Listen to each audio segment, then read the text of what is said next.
following podcast contains mature themes and subject matter and a lot of cussing, so if you don't want to hear my southern ass fucking use the word fuck every 5 seconds, I suggest not proceeding any further.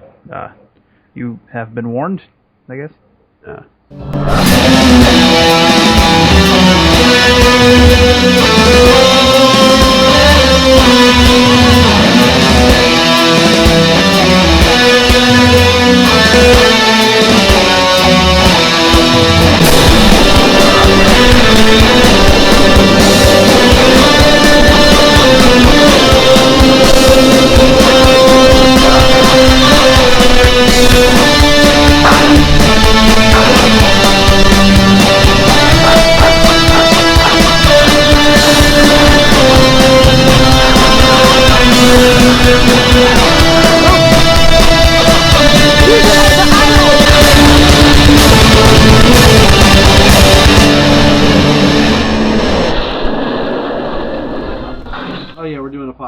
Hello everyone, I am Zazubaar, and welcome to this week's spectacular episode of the ongoing interdimensional odyssey known as the Demons from Outer Space. Joining me as always is my trusty compatriot and non-talking sidekick, Dillion McCandless, aka Super DM64. I don't know if I would use the word Odyssey if I were you, Bill. And now you had to go and ruin it by speaking. Damn it, we were going to have a Chewie Han thing or a Groot Rocket thing. We were going to make so much money on merchandising, and you had to go off and ruin it. I'm just saying, maybe you shouldn't use the word Odyssey. You might get the viewers' hopes up. Or the conjunction interdimensional. Yeah.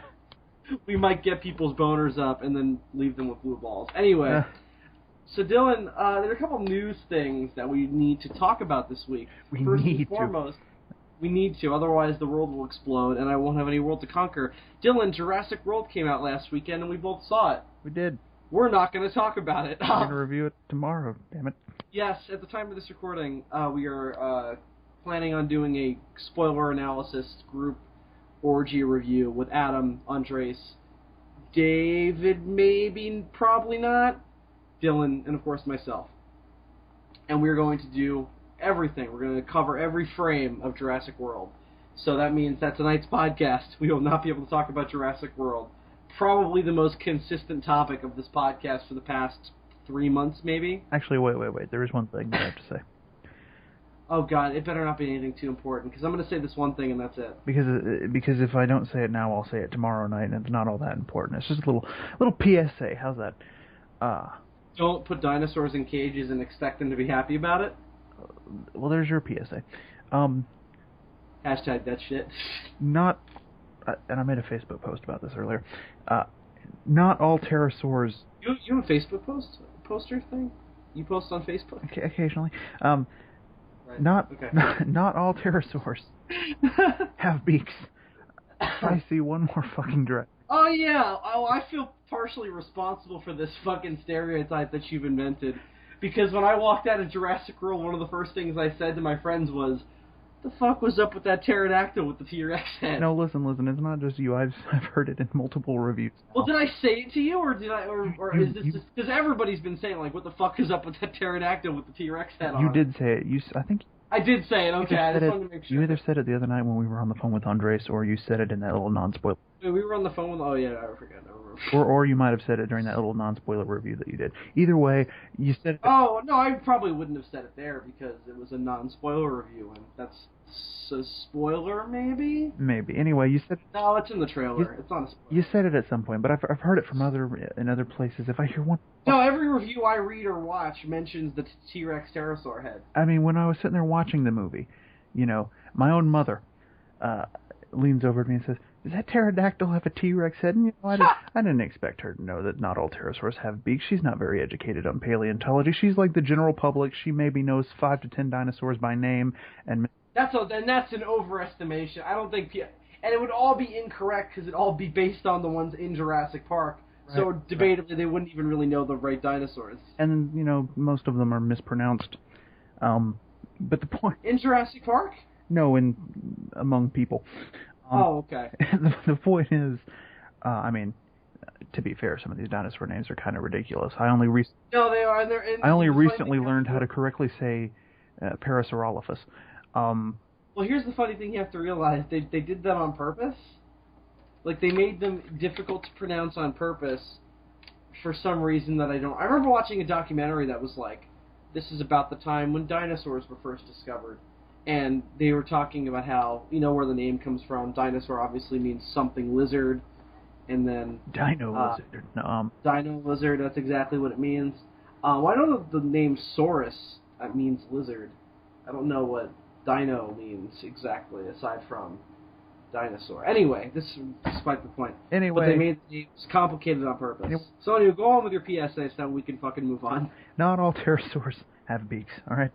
Some of them, especially the more primitive ones, have, you know, like a regular dinosaur head, like you would expect to see. Some fucking Willis O'Brien shit on a little bird body. Like, that's... Well, technically, Dylan, pterosaurs are not dinosaurs. Technically, yes. Technically, yes, but just... Drop the mic, walk away. Just that 360 that type of head that you would expect to see. The sort of... I don't know, I guess reptilian. Well, they evolved around the same time as the dinosaurs did, and all those reptiles kind of looked like the same thing back then. So, like, you know, if you ask your average Joe Smo on the street and you show them a picture of, like, these are reptiles that existed back in, like, the early Triassic period, which one of them is a dinosaur? They would probably just say all three of them are, but they're not. One of them would be, what's that one called with, like, the tusks on the front of it? The herbivore? Oh, shit, what are those?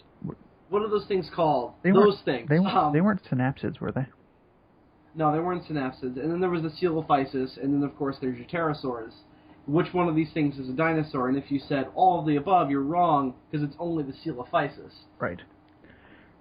No, but the point is, God, which were basically like, they were just like mini... I mean, they kind of looked like how the velociraptors look in Jurassic Park. Because again, this is something we need to say. Not all... The velociraptors didn't look like that. No, they're smaller and they're inaccurate. They're smaller and they have feathers. The ones in Jurassic Park are more akin to... They're based on Utahraptors, more like. Yeah, Utahraptors, or what's that other one called? Deinonychus or something? Deinonychus is very Or is it Deinonychus? I don't know how to say it. Well, it's all because Michael Crichton... One that starts with a D. Which isn't the... Dino? The Flintstones guy? Yes, that's what they are. Okay. I mean, not that this... I'm glad we worked that out. That Michael Crichton fucked around with the proportions on. Dilophosaurus are much bigger than that. Michael Crichton fully admits in the foreword to his novel that a lot of the shit in there is not... He knows is one, not scientifically accurate based on current science, and will fall apart under scrutiny years later, because he's a smart man and knows that in a theoretical field like paleontology, things are going to get discovered that changes people's perceptions of it. Right. So, you know, obviously that's where all this comes from. And he also, again, he fully admits to exaggerating stuff for the sake of fiction. And I think that's fine. You know, a lot of people, and I can't believe we're going to talk this much about Jurassic World. But this will be the last of it. A lot of people freaked out when they saw the trailer for Jurassic World that all of the dinosaurs looked like they did back in '93, or they're based on the Jurassic Park version of these dinosaurs, and no feathers or anything. And a lot of people were outraged that, oh, Jurassic Park is supposed to be scientifically accurate. Boo. Yeah, right. It's like, really? Do you watch Jurassic Park? It's never been scientific. Remember Mr. DNA? He wasn't real.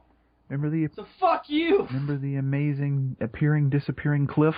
Or the even more amazing appearing, disappearing accent from Sam... That's not necessarily an issue of realism. That's an issue of just fucking logic. Or Sam Neill's amazing... Or continuity or physical space and dimensions. Or Sam Neill's amazing disappearing, reappearing accent. That's the one that I find the funniest. The door locks! Put up the door locks! Look at the half-moon-shaped bones in the wrist. It's no wonder these guys learn how to fly. Dr. Grant, where are you from? New York. And a minute later, he'll actually, like, his accent will go away, and it'll just be like, I don't like kids. And then a scene later, it's like fucking, the door locks! Dylan, just to get us away from Jurassic World for a second, I just have to say that it made a shitload of money. Well, if I can just finish... It made... a lot of money. Just to finish that tangent. No, Dylan, you don't understand. I understand the amount of money. Anyway. How much, do you know how much it made? Like over $511.7 $511.7 million worldwide. Yeah, That's a lot of... You could go on a lot of G-Fest road trips with that money. It beat everybody. Yeah, of course, the thing everybody was freaking out about was, oh my god, it beat the Avengers, and I'm like, yeah, but it's a Jurassic Park movie. Everybody kind of knew it was going to do well. Yeah, take that, Avengers. Yeah, Joss Whedon. Bill. Suck my big uncut lollipop. Anyway, go on. Go ahead with what you were going to say. You can beat Ultron, but you can't beat the motherfucking T-Rex. Oh! You ain't got shit on Indominus Rex, Hulk. Yes, Hulk's sad. Play that sad Hulk music. Dun, dun, dun, dun. This is the Hulk walking out of Jurassic World. Which sounds kind of similar to the sad Jurassic Park music. Yeah, it does. You see, every time you say something, I'm like, oh, but didn't you? I don't want to talk about Jurassic World. So say what you got to say and let's move on. Anyway, if you already saw the movie and you were confused by it, or if you haven't seen the movie yet, don't go in and get confused by this. Not all pterosaurs have beaks, okay? Well, the problem with it is, like... It's not a fucking hybrid. The problem is that whoever... Yeah, that's the problem, is that they introduced the world where you can mix dinosaurs together and create hybrids to do whatever you want. The other problem is that whoever designed that creature, like, designed the way it would look in the movie, you know, whoever's responsible for this, they did make the head a little too similar to the way the Jurassic Park T-Rex does look, and I think that's why people get confused. Yeah, certainly, that's fair. So, basically your point is, everybody stop being stupid and just read a book, maybe? Is that your point? Read Jurassic Park. Yeah, because that'll clear up any scientific fallacies you may have. Well, I mean, it's... Jurassic Park, a.k.a. we know everything about science. Well, I mean, we just went on a tangent about how scientifically inaccurate it is, but it is more accurate than the movies.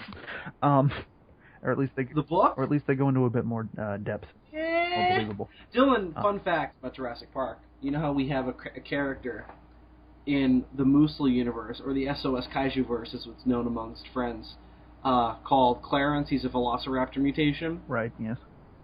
In the original Jurassic Park novel, there is and it's the scene in the movie where the raptor hatches out of the egg and everybody freaks out about it. And they name it Clarence. I know that's... Yeah, they name it Clarence, and I'm like... When I was reading that, I was like, holy shit, I have got to tell Dylan. I just forgot and never told you until now. I found that out a long time ago when I read the book. And you didn't tell me? Actually, I did. We had a conversation about it. Oh, did we really? Yeah. Was I present for this conversation? I'm pretty sure. You sure it wasn't My Life Model Decoy? What? By LMD that you were talking to? I don't know. I didn't know that you had one of those, but I have several of those. How do you think I go into strip clubs? Yeah, when I first read Jurassic Park, the book... Don't you fucking ignore my strip club comment. Go ahead. When I first read the Jurassic Park book, which predates your reading by at least a year... you think you're fucking better than me, don't you? A little bit. Okay. I pointed that out. I think I pointed it out to like all of you, like on recording, like on the SOS. I swear to God you didn't, because when I read that, it fucking rocked my world. Well, we had this conversation at some point. Obviously, I get, you know, we probably did, but I just forgot through my exploits. Yeah. Of getting my head hit on rocks several times when I was dropped off a cliff, out of a basket, by an old man who really probably shouldn't be raising a child. Dylan, do you want to talk about Dragon Ball? Oh, that's what you were alluding to with that shebang. Segue! Yeah. Dylan, we've got some Dragon Ball Super Gohan, you unresponsible fuck. And then he dies, and Goku fights his ghost later. Yeah, and he's like, are you gonna... Grandpa, you want to go back with me? You want to live with me forever? And Grandpa's like, no, I'm going back to hell. There's so much pussy here. So many hot bitches back there. Grandpa Gohan gives up basically his child. Also, why did he tell him he was his grandpa? When he's clearly like... He doesn't have... Did Goku ever ask about his parents? Did they ever address that in Dragon Ball? I guess he thought it would be... Where Goku's has this offhand comment like, oh, I never knew my parents because they were heroin addicts or something. I guess he doesn't understand the concept. I mean, Goku's not that bright. Maybe he doesn't understand the concept of parents. I guess Grandpa Gohan thought it would be weird to tell him that he was his father, given his advanced age. Yeah, but it's a fucking anime. No characters age for like 50 years. Like, look at Master Roshi. He's been old for like 45 years. Yeah. He's been like teetering on 75 for like 40 years. So I don't think age is really an issue in terms of what a character can do. It's the funniest one is in GT. It's some shady business, man. He finds a kid in the woods, tells him he's his grandpa, and fucking a while later we learn that Goku like would sleep with his head on his genitals, like. What? Later. What the hell are you talking about? Later on, when he first meets Bulma, there's this hilarious scene. Apparently, he used to use his grandfather's genitals as a pillow. And he lays... Ew! Oh, that's right, I remember this. I remember lays his head on Bulma's lap, and he's like, "Where is it?" Yup. Oh, I remember this. I remember he goes to her when she's sleeping and, like, tries to find... Oh, yeah. It's some shady business. Nah. There was some, really raunchy sex stuff, underage sex stuff in Dragon Ball, in the original Dragon Ball series. Well, age is different in Japan, but yes. I know, but it's still really fucking disturbing. Especially if you obviously Goku isn't as old as he looks. Or as young as he looks. He's not. He looks like he's maybe 7 years old, but he's actually 15? Yeah, he hit a major growth spurt after killing King Piccolo. Yeah, Jesus Christ, he looked like he was 7 for 10 years. He was a fucking midget. I think he's 14 when he first meets Bulma, and then okay. And time goes by. So them fucking wouldn't be as weird as it kind of looks. And they come back later, and he's a fucking fully grown man-child, and.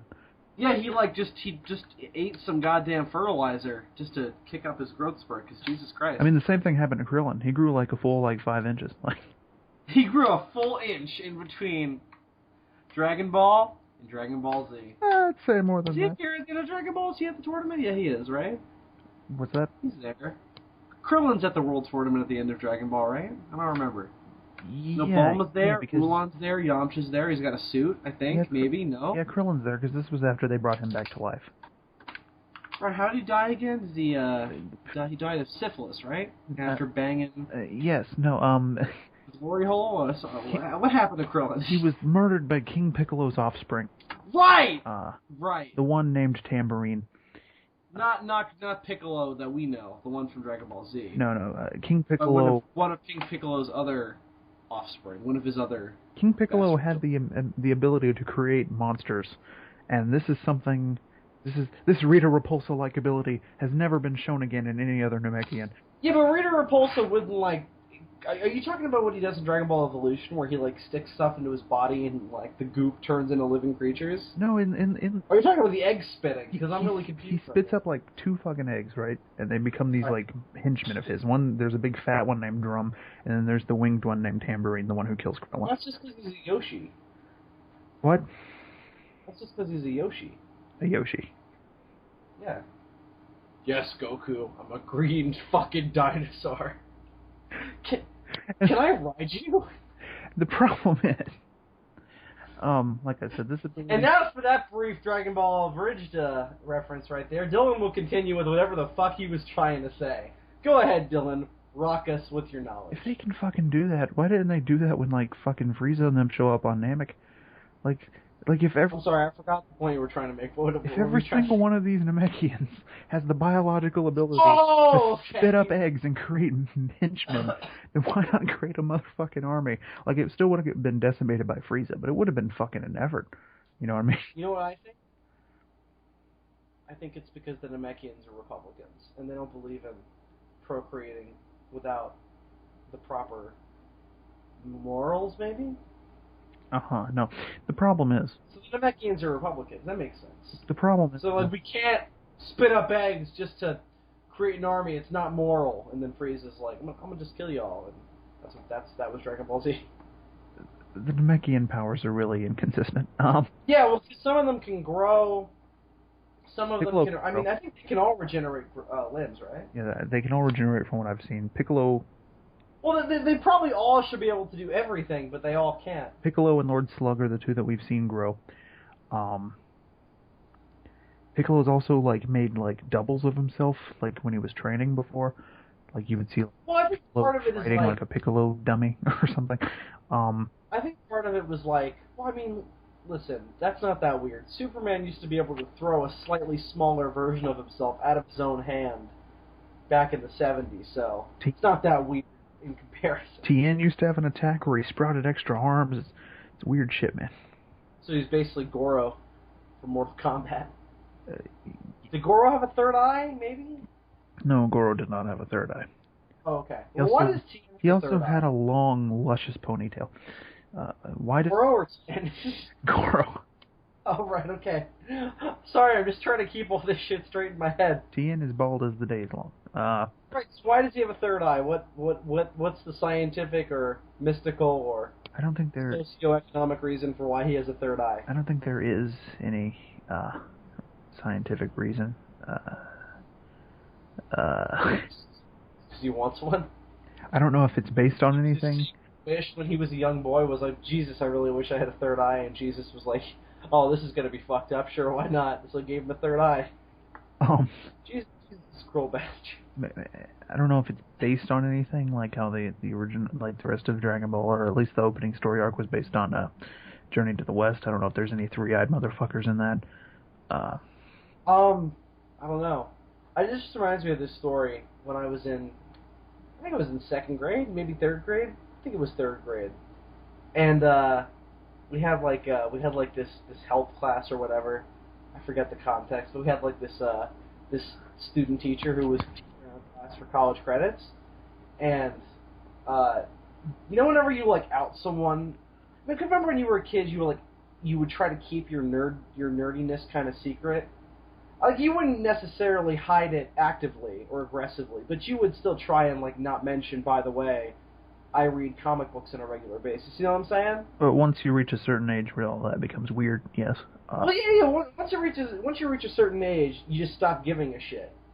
But I'm saying, like, when you were a really little kid and you're trying to fit in and shit, you would try to keep it a secret. But then once you would like out yourself to somebody that you were a nerd, you would just go way too far in terms of like your nerdiness, and you always cross this weird line where they could no longer relate to you and just looked at you like, dude, too far.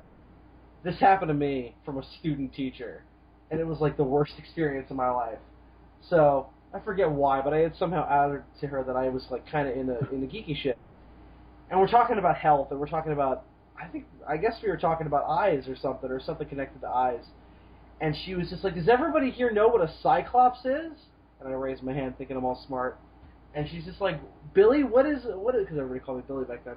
What is a cyclops? I just went, he's the leader of the X-Men, and he shoots laser beams out of his eyes. I just looked around at everybody like they were fucking idiots. Just like, yup, you motherfuckers didn't know that. I did. Blow me. And I look back to her, and she's just looking at me like I had just fucking told her that I was a Nazi from Germany, 1943. And... a very specific year. Yeah, exactly. Very specifically 1943. And some really fucked up shit happened in that year that I was involved in. And she was Jewish, and she was just like, no, I meant the creature from Greek myth that had 3 eyes, and I'm like, that's not accurate. Who the fuck cares about that? You mean 1 eye? I thought a cyclops had 3 eyes. No. Yes, it did. No, it did. What about the one from fucking the one that Ray Harryhausen did? It had 3 eyes, didn't it? No. No, it didn't. No, it didn't. It had 1 eye. I just had a really, really weird image in my head. You're right, it had 1 eye. Yeah. That bitch lied to me. 1 eye. 3 eyes. Maybe I'm just remembering her wrong. I don't remember her name or her face or whatever. I just remember this happened. 3 eyes would be a triclops. Is that a thing? Maybe. Is that what Tien is? He's a triclops? There's a villain. He does have the tri-beam. There's a villain from He-Man named Triclops. You know the names of villains from He-Man except Skeletor? Yeah, he's got a whole crew. He's got a whole crew. There's this one that looks kind of like a lobster. I don't know his name, but most of the... That's a good description right there. Kind of looks like a lobster. Don't know his name. That's all you need to know. So Dylan, now that we've drawn this out as far as we possibly can, let's talk about Dragon Ball Super. So a couple things. It's going to be just Super. You should probably kill yourself, because that was pretty horrible. Thinking about it. Dragon Ball Super. So a couple of things have come out since we've been doing the show. We haven't done the show in a week or two because we took off for Jurassic World. Took off for Jurassic World. Well, I posted an episode the day Jurassic World came out. Yes, but the one where we were all like, yo, dinosaurs. Dinosaurs, as if because we haven't done that on this podcast at all. No. This one has been totally dinosaur-free. Anyway. Talking about dinosaurs. What? So, Dylan, Dragon Ball Super, a couple things. Number one, teaser trailer. Yes. In Japanese. So, basically, it's just a bunch of images with people screaming in Japanese over it. What were your thoughts? It was Japanese. I mean, Well, before you go any further, let me just briefly outline some of the things that this teaser showed us for those of you listening at home and you haven't seen it. I'll link it in the description. Basically, again, it's super short. It's like 16, 17 seconds long or something. It's pretty... Clearly, the Japanese still have a very specific idea of what a teaser trailer is. Because, we don't have that anymore. Now it's like, we're like, teaser trailer, 3 minutes. That's a teaser trailer. Yeah. But the Japanese are like, nope, teaser, 16 seconds. All it is, Goku wearing a scarf, people screaming, and confirmation that Whis and Beerus will be in the series. Yeah, there is a lot of yelling going on. Even for Dragon Ball Z, which is notorious for how much it contains people screaming. Yeah, this teaser was just like... Just like 20 seconds of... And like all this, like... There were like lights and shit. Exactly. So, let's cover a couple things that we know to make sense of the madness. Goku wearing a scarf. When I first saw that, I was like, oh god, Goku's gone hipster. What have they done to my childhood hero? That's not the case at all. This series, apparently, and this is where we're going to get into stuff that I don't like, apparently takes place in between Battle of Gods and Fukkatsu no F. In between? Yeah. In between? I thought it was weird that... Well, because you got to remember, in Japan, this is airing before Fukkatsu no F comes out. No, it's but not. It doesn't finish. No, but it doesn't finish before Fukkatsu no F comes out. Fukkatsu no F already came out in Japan. Did it? Yeah, like earlier this year. Oh. Well then. Like in like April or May, one of those two. Well then, isn't my face red? I thought it hadn't come out in Japan yet. So. I mean, it already had some screenings here in America. It just wasn't dubbed yet. Okay. Well, beside the point. Everything I've read has said that this takes place in between those two movies. And my thought process was, why? Why would you do that? Why would you... This is basically like there's going to be a whole series... This is what I thought. This is basically like if there was a series just called Dragon Ball Filler. That's basically what I thought. Cha-cha-la! That's the whole series, is basically just filler in between these big, huge sagas, but they're broken down into movies. I mean, it's an hour. They've already slated it for at least 100 episodes. That's what I read, too. It's going to be 100 episodes long, so which is not... I'm assuming at some point they're going to catch up with Fukkatsu no F. And... Yeah, that's the theory, is that it'll kind of be like the Agents of S.H.I.E.L.D., where... the series goes in between Marvel movies. A Marvel movie happens, they do kind of a special episode to commemorate it, and then they just move on after that, like they did with Winter Soldier.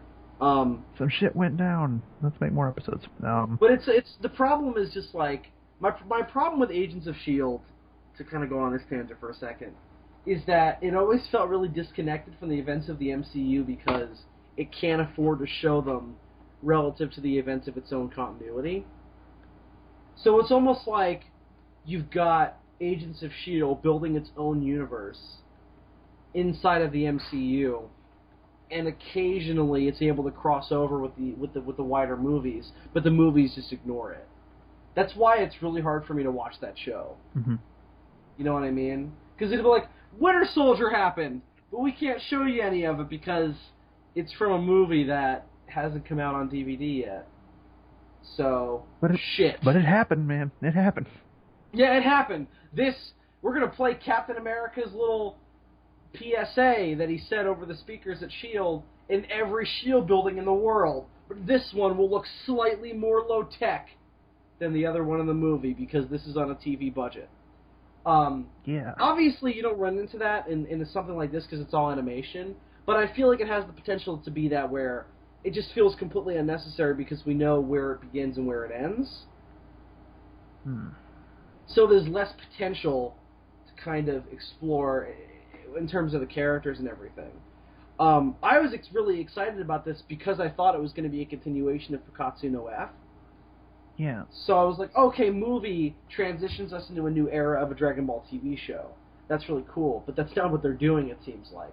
It seems like they might get to that point, but this makes me slightly less excited for the show because it's coming out after... Here, it's coming out after Fukkatsu no F.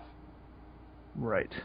You know what I mean? It just feels really like an anticlimax. Like, oh, and now it's building up to the new series, and the new series is just a bunch of filler because we can't have the characters do anything that crazy. Well, same thing in Japan. They already had the movie, and it seems No, like I'm not saying it seems like an odd choice to like step back in time and be like, all right, now it's right after Battle of God. Well, here's the theory. Here's what I'm thinking. Number one, I still want to know if fucking Oob is still in continuity or not. Jesus. Well, no, he is because that's in Z, and that's part of the reason why this is the way it is. Although, again, I just find it so bizarre that we're going to have a Dragon Ball series that happens during the events of Dragon Ball Z, but it's not called that. Yeah. You know what I'm saying? It's really bizarre. That would be like if Dragon Ball Z had started while there were still Dragon Ball movies being made, and Dragon Ball Z started like in between the movies. You know what I'm saying? Yeah.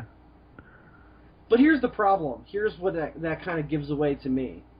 This makes me think that something really, really earth-shattering is going to happen in Dragon Ball Z, in Dragon Ball Z Fukkatsu no F. Also, that's another thing. Well, there is a shot of the planet blowing up in the teaser, so that might... Yeah, so that's what I'm thinking. Not that that's never happened before. No, that happened in the last... Well, here's the whole thing. It's like, we can't have this... That's part of why the series isn't going to be that exciting, because it's like, we know the Earth isn't going to blow up in this series because it blows up in that movie. It might blow up again. That would be really stupid, though. Well... What was I about to say? Okay, so here's where all this kind of... Here's why they have to do it this way, to me anyway. Again, something must happen in the movie that makes it that this series has to take place before it, otherwise it wouldn't work. Which has happened before where stories are kind of locked into a certain time because it's hindered by the events of further stories. You kind of have this with Terminator a little bit, because now we have all this expanded universe Terminator stuff, but in the movies they tell us when the war ends. So it feels kind of like, well, we don't really need this, do we? Because we already know that the war is going to end at some point. You know what I'm saying? Yeah. Because isn't it in Terminator 2 where the Terminator is like, you win? And it's like, well, gee, thanks for spoiling shit. Wait, I don't remember him telling them that they win. Maybe it's in Terminator 3, but there is a Terminator movie where the Terminator basically just tells John Connor that they win the war, but he dies. Well, the whole reason that they started sending machines back in time in the first place is that that Skynet was starting to lose the war. That's right. So from the very first movie we know this war will come to an end at some point. But in Terminator 3 they basically go, the war's over. So it's kind of like further stories don't really make sense. Yeah. Except setting them in the future, which Salvation tried and maybe succeeded. What's your take on Salvation? Do you like Terminator Salvation, Dylan?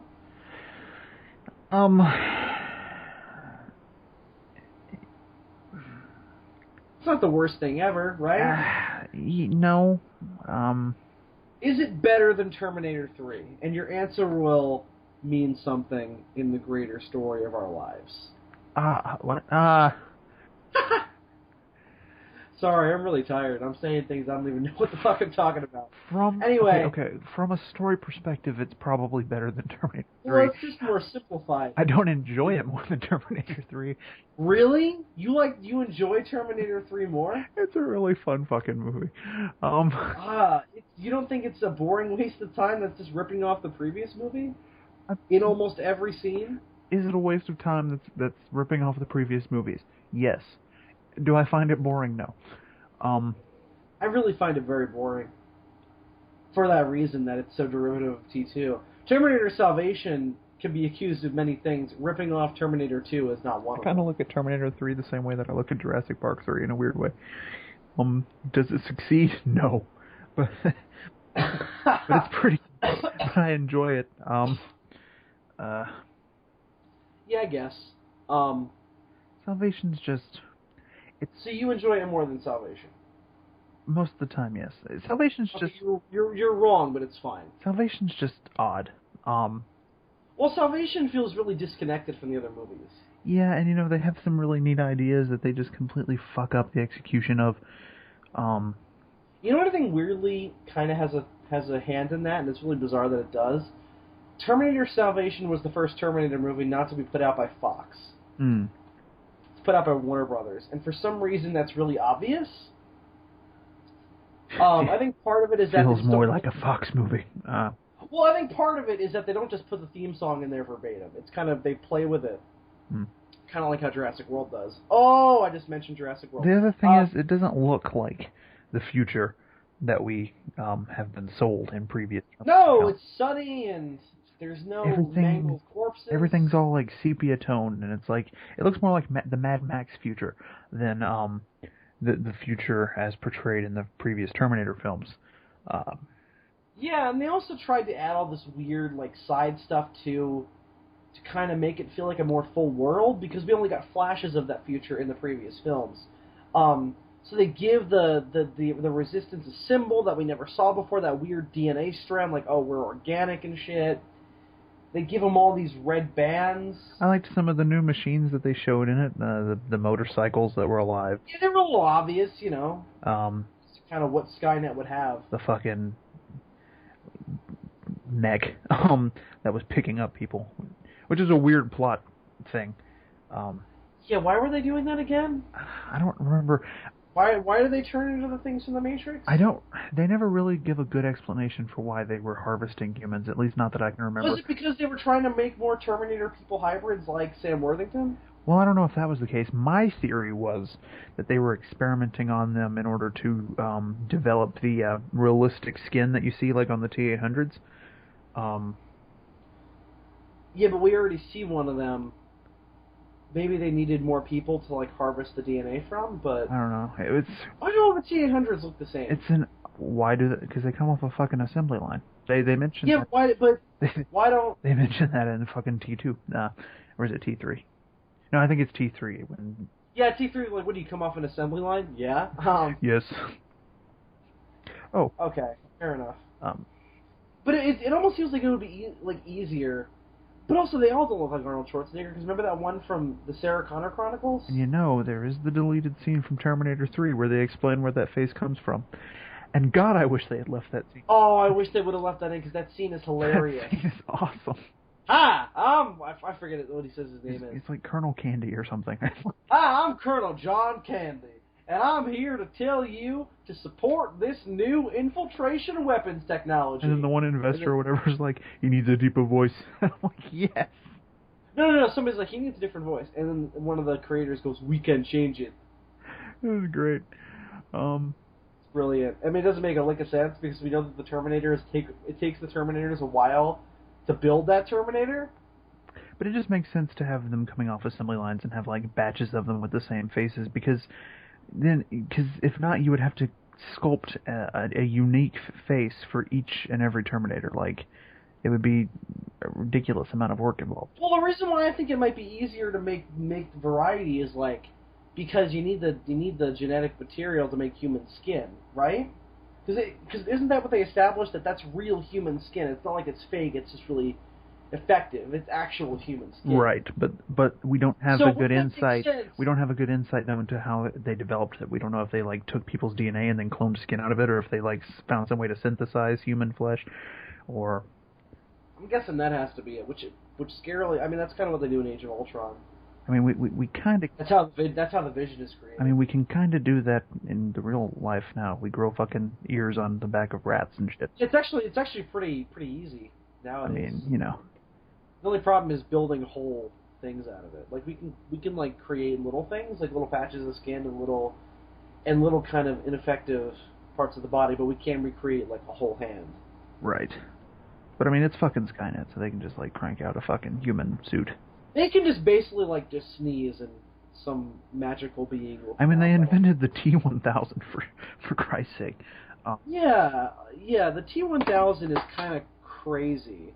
Also, you ever hear like the plot hole as to how the hell can the T-1000 go back in time if it doesn't have the living skin over it? Yeah, and nobody's ever given a good explanation for that either. No, it doesn't make any fucking sense at all. Because even his clothes are made of the liquid metal. Unless he's just so damn good at mimicking. He just scared the laws of physics, that way he could go back in time. Somehow he's so good at mimicking it that even the machine is fooled, and sends him back. They never really give a good enough explanation for why clothes and guns can't go through anyway. I forget why. Like they say, only organic. Because they wanted to see Arnold. Because James Cameron really wanted to see Arnold Schwarzenegger's bare ass. That's why. Okay. And his dangling nuts. That scarred me for life when I was a kid. Just watching the original Terminator and just seeing Arnold Schwarzenegger's dangling nuts. That scarred you for life. That really scarred me for life. The moment when you discovered that testicles existed. No, I knew that they existed. It was just I never wanted to see Arnold Schwarzenegger's, and there they were, those low hangers, just fucking dragging on the ground. You think that scarred you? Imagine if you had been a little girl, you might not have known that they existed, and then been like, oh shit. Well, that's her parents' fault. What are those? Dylan, do you remember the first time you saw testicles that weren't yours?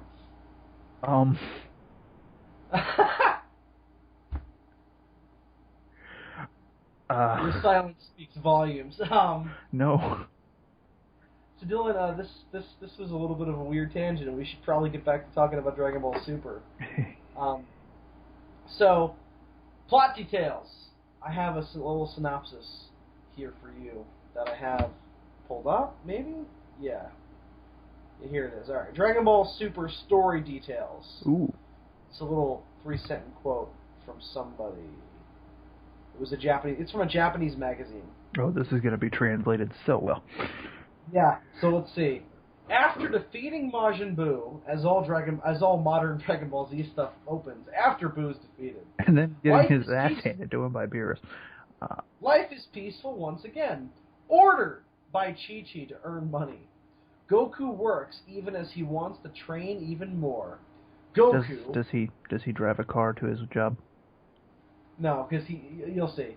Meanwhile, Goten, about to become a brother-in-law to Videl, even though he's like maybe 6 years old, sets out on a journey with Trunks to find her a present. What do you mean, even though you can be a brother-in-law at 6 years old? I'm not saying you can. I'm just saying it's weird. I'm not limiting his life dreams by saying you're not allowed. I don't know if it's so much a dream as a thing that is happening. I don't know if anybody dreams to be a in-law. I mean, no. They're generally not very popular. Well, I guess anyone who wants their child to get married dreams of being an in-law.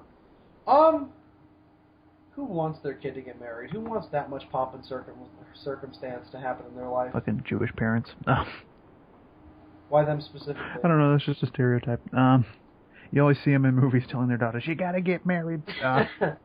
Well, a lot of the times the stereotype is like at a certain age, it's like, listen, this is getting a little bit crazy. You need to fucking settle down. It's like 43. Isn't married yet. I mean, I don't agree with that stereotype. I'm not saying that that's like a bad thing. I'm just saying that is the stereotype. That it's a problem. If you've managed to avoid marriage for that long, why muck it up now? Yeah, you're on such a good path to life, so why destroy it then? So Dylan, that's really a really vague plot summary of Dragon Ball Super. Let me provide a couple of more details. Did you finish? Was that? That's all of it. That's the whole thing. I told you it was 3 sentences long. So Goku's working and Goten's gonna be an in-law. You want to know what Goku's job is, though? This will provide a lot of drama for the series. Is he a fisherman? Not exactly. Oh. All right, well, think about his outfit that he's wearing in the teaser: scarf, khakis, knee-high boots. He's a stripper. And a khaki shirt. He's a stripper. Yep, he's out there on the poles, shaking his business around with a bunch of crumpled zennies.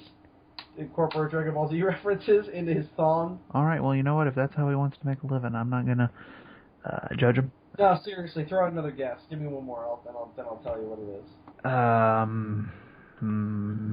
Apparently he's done it before, but I just never noticed it. Done it before. So apparently he did it in Yo Son Goku and His Friends Return. I don't remember this at all.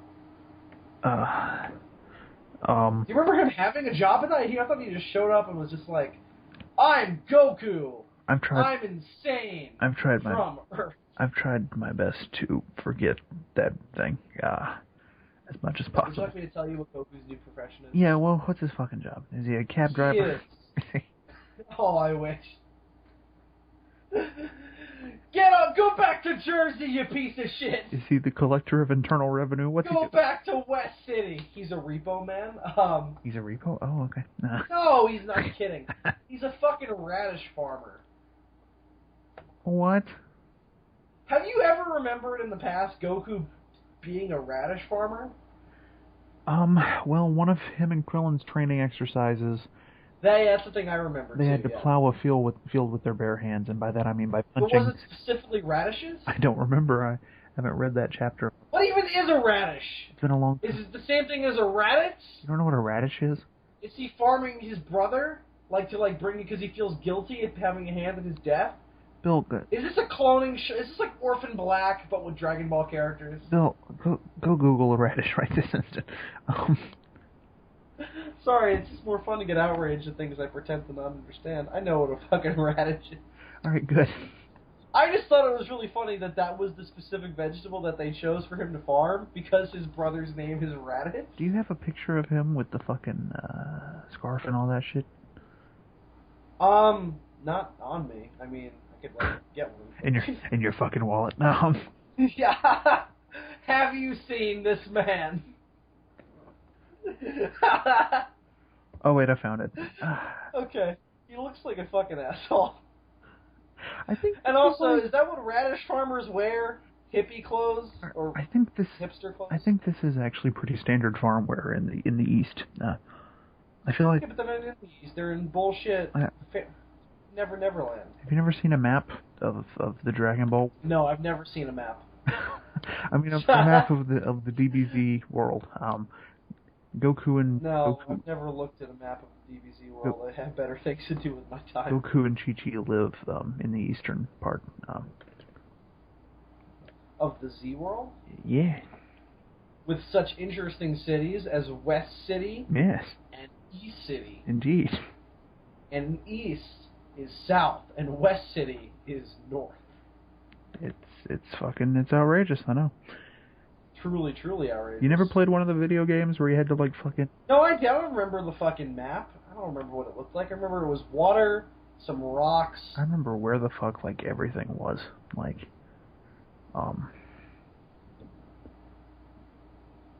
Actually, you know what? I have a map. You have a map? Yes. Okay. Hold on. Is it of like India, like an Indian map? Yes. Why do you have that? I'm gonna give you a map of India, which is totally unrelated to this conversation. Great. I've been waiting for one for years. All right, let's see. Oh. Well, it looks like Europe. Anyway, in the Dragon World. In the right lower corner of like the main continent, you will. Why is their planet so fucking small? It's a good question. Like, look how small this landmass is. This also, why is it like Pangea? I mean, that's just the way it's fucking designed. Anyway, you see the little dot that says the Sun family home, and then near that is Son Goku's house. Yeah, that's the area that they live in. Goku's actual last name is Sun? Apparently. That's fascinating. I mean, they're always saying Son Goku, so... Yeah, but wouldn't that be his first name? His first name is Sun? No, because his last name is Goku? No, because they do it fucking backwards in Japan. Why? I don't know. I don't know, man. And you see, near there... Tell me! Near there is Mount Paozu, which is where Grandpa Gohan lived. Well, it's Mount Powell's, Dylan. That's what they say in the English version. Well, the English version can suck my dick because the map says... Because it's not a real thing. It's just it's an inanimate concept of... Because because of the map. Translations? According to the chart. No, yeah. And you can see where everything is in relation to that. Kame House is down there, and fucking the Tenkaichi Budokai grounds where they have the tournament is at the bottom. Don't you find it really confusing that there's Kame House and then there's Kami's house? No. I find it's like, why would Toriyama do that, where he creates two things? The Kame house, which is where Master Roshi lives, and Kami's house, which is where Kami lives. It's Kami's lookout, I suppose. I think my personal favorite is Ginger Town. That's great. Which is where, of course, Cell goes on that rampage and drinks all of the... Which is terrifying in Dragon Ball Z Abridged. Because, bitch, I drink people. Would you please play Video Killed the Radio Star? Sure, why? And then Cell proceeds to murder the radio DJs. It's genius. Genius. Do you agree with me that that song is one of the worst things ever? No. Really? You like that song? It's a part of our history, man. So is the Berlin Wall. That doesn't mean you have to like it. It was the first song ever played on MTV. So what? MTV sucks. It's a fucking... It didn't back then, Devin. You weren't even around back then. It was still alright in the mid to late 90s. Video killed the radio star. That's what they sound like. They sound like assholes. It's my opinion. I don't have any strong opinion on that song. Maybe you should get one, Dylan, and then flaunt it around the internet, because that's what the internet's for. Flaunting your dumb opinions. All right. And trying to make other people feel bad that they don't have the same opinion. And Dylan has somebody who just burst into his room. Well, now I'm alone. So this is awkward. I should use this time to self-reflect. Yep, as I suspected, Dylan is BRB. So I'm going to use this time to self-reflect. When I was a young man, things were quite different. People were nicer. Cars were quieter. And dinosaur movies were more frequent. Nowadays, you're lucky you get one a year. Every now and then you get a Godzilla reboot and another Jurassic Park sequel. But when I was a boy, when I was a lad, we'd have movies like that weird straight-to-video, maybe it wasn't straight-to-video, adaptation of The Lost World. Not the Jurassic Park sequel, but of the Sir Arthur Conan Doyle novel, which there were several of. There was one with like John Rhys Davies in it. Yeah, Sala from Indiana Jones. He played the guy, I think his name is Challenger, maybe not. And they go to the Lost World, and there's dinosaurs, and it's pretty horrible, based on what I remember. But the special effects were interesting, because obviously this is pre-Jurassic Park, so it's kind of pre-good 90s CGI. But it's still pretty awesome, as a B kind of monster movie. There were some interesting parts of it. I remember there was one part where the thing that always stuck with me in my head was, well, two things. One, they had like this pit that they would throw people, the natives, because it's kind of like King Kong, where there's natives at this lost world and they kind of worship the dinosaurs, so they're slaves to the dinosaurs. And they like throw people into the pit, and they get eaten by this T-Rex looking dinosaur that has like these tribal paintings on it to give it like a skeleton look. Which makes me question who painted the dinosaur, like who got down there and actually painted the dinosaur. Because, did they do it while it was sleeping? Because if so, how would they know they wouldn't wake it up? Because they must have known if they wake it up, it will eat them. But, because then you gotta ask the question, like, how worth it is painting this fucking dinosaur? Like, it's not gonna fucking care, or probably even like it. And what does it do for you? Because the dinosaur's in this pit. And the other thing is, you never really get a good look at it because it's, like, covered by trees. So, why the fuck would they even paint it if you're not going to see it? Plot holes. Anyway, the other thing I remember the most is that there was a T-Rex. Dylan, you didn't have to write that in the comments. I'm just finishing up on self-reflection, which is the segment that I do whenever you're BRB. What the fuck were you just talking about? You can go back and listen when the episode's up. Let me finish my thought. When you had to go BRB, I'm just like, fuck you guys, I ain't saying nothing. They'll come back. I always cut you out. I always leave me in. Anyway, so the second thing I most remember about that version of The Lost World, which I believe came out in 1992, is pterodactyl that they captured and brought back with them. A lot of the first movie where they brought the brontosaurus back, and they bring it back to like civilization. They named it Percy for some reason. I don't remember why. And they like lock it up, and it's all sad because it's like sitting there in chains. And then they feel bad for it. And they release it, and then it goes back to the Lost World. And then they made a sequel, and they fucked it all up. The end. Anyway, so back to the podcast. Dylan, the hell were we talking about before I went on that rant? Dragon Ball. Dragon Ball. Okay. So one of 3 topics we tend to revisit on this show. Yeah, Dragon Ball, Godzilla, and Jurassic Park. We're very diversified on this show. Oh yeah. So all 3 of those things involve dinosaurs. They do. Wow, I never thought of it that way, but you're right. Sorry, I have to take a drink of water. And even when like we're not talking about one of those 3 things. IBRB, I come back. What are you talking about? Fucking dinosaurs. Well, I was like, we're kind of obsessed, Bill.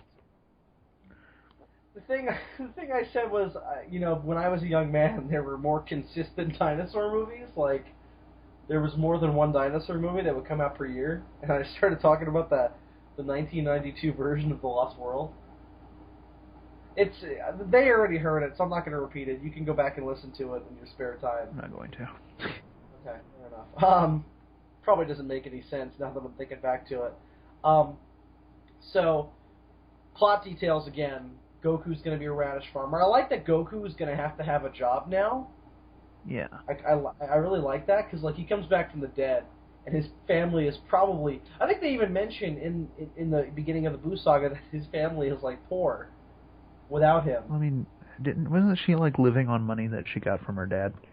Yeah, that's always been the implication. But in that series, they imply that they're poor and that they're running out of money. Well, in Dragon Ball, her dad's fucking castle gets destroyed, so there can't be that much money left over. And all of the treasure that he had amassed inside was also destroyed. Because Master Roshi did a Kamehameha to put out the fire around the mountain and wound up wiping out the whole fucking thing. Also, if I'm remembering that correctly. He's no longer wearing his Ox King armor. Now he's just wearing like a shirt. That's what he was wearing. That's what he always wore during the DBZ. Right. So yeah, the money is clearly running out. What happened to his wife? Did he eat her? Also, does he have subjects? Does he literally rule above the oxen? Or... Yes. Every ox that he sees, he commands. He's like Aquaman, except for oxen. I see. That's what makes him so great, is that he's the Aquaman of the Dragon Ball Z universe. He's an oddly specific peasantry. I don't remember. I don't think they ever showed him like having subjects. There were a bunch of different like kings of different things. Like Fire King and like I just mentioned, he had a fucking castle, but he didn't have any fucking like people. Who built the castle? Did he build it like himself? Maybe. Is he an expert in masonry? Is he a Freemason? Oh, I don't know if religion exists in the Dragon Ball Z. No, they're Buddhists, right? Is that what they are? Who fucking knows? Buddhist fucking... That's what they say in DBZ Bridge, is that Krillin is a Buddhist. Yeah, he's definitely a Buddhist. He's straight out of, like... He comes from, like, a temple where everyone practices Kung Fu. It's very 70s. It's very similar to Power Rangers Jungle Fury. Yeah, sure. So he's a Buddhist. That's what that means. I was thinking more of the Shaolin... Everybody in that show was a Buddhist. I was thinking more of the Shaolin Temple movies from the 70s, but yeah, sure. I was thinking of Power Rangers Jungle Fury. I wonder why. What are we talking about? So, I don't know, man. We're not talking about anything at this point. Also, why are they Buddhists? Shouldn't there be some sort of religion around Kami? Shouldn't they all be Kamiist? Well, they don't even know he's up there, though. He's just kind of hanging out down the street, doing the same old thing that he did last week, watching over the Earth. I mean, well, then what would be amazing is if after Kami is fused with Piccolo, and then Dende becomes the Guardian, and they become Dendeists. And that gym is worth everything. I mean... No, they're Yeah, you're right, they're dentists. There's too many fucking gods in the DBZ universe. Like, no... Well, there's also multiple universes where they have more than one. Like, nobody could ever keep this shit straight. Like, and is there anybody out there in the universe worshipping Beerus? He's supposedly a god. That term doesn't really mean anything unless you have people fucking worshipping you. Not. Also, do you remember in early Dragon Ball Z where King Kai tells Goku what happened to Planet Vegeta? And obviously it's wrong, because Frieza then tells us later on what actually happened with Bardock and everything. Right. Because King Kai basically tells him, alright, so, you know how we have Kami on Earth? Well, Planet Vegeta, every planet has a guardian. And the guardian of Planet Vegeta was so sickened by the horrible, evil acts of the people of Planet Vegeta, of the Saiyans, he decided to wipe them all out with an asteroid storm to end their evil. Because he was so sickened that he couldn't control them. The problem with that is, there's no other guardians on any of the other planets that are Namekian. But clearly, if you look at the flashbacks that King Kai shows, the guardian of Planet Vegeta is like Piccolo and Kami, where he's a Namekian before we knew what a Namekian was. Right, exactly. Yeah. Well, I mean, so I have to assume that Guru functioned as the guardian on Namek. Yeah, but we can't assume that every guardian for every single planet is a Namekian. No, that would just be silly. So I'm assuming that it must be some kind of order. I'm assuming that the people who are guardians of the various planets must have originated from... Well, they must be chosen by some other higher power, regardless of their origin. Well, we know that the guardians, in most cases, choose their own successors, because that was the whole backstory of Garlic Jr.'s, was that his father had competed with Kami for the title of Guardian of the Earth and was not chosen. Right, because he lost it to Gamera, who became the Guardian of the Universe. Sure. Is that what happened? Sure, yeah. I mean, we know Gamera is in the DBZ universe, so... Yeah, but we'll just... It's entirely possible. We'll just go with that shit, yeah.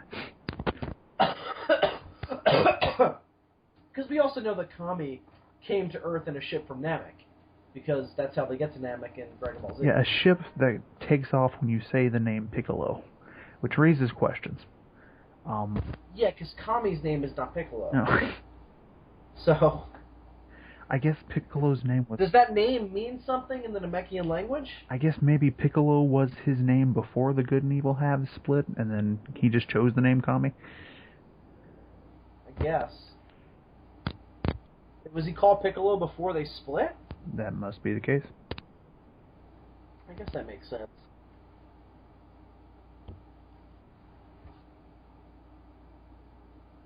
Damn it, now I have to self-reflect again, because Dylan is BRB.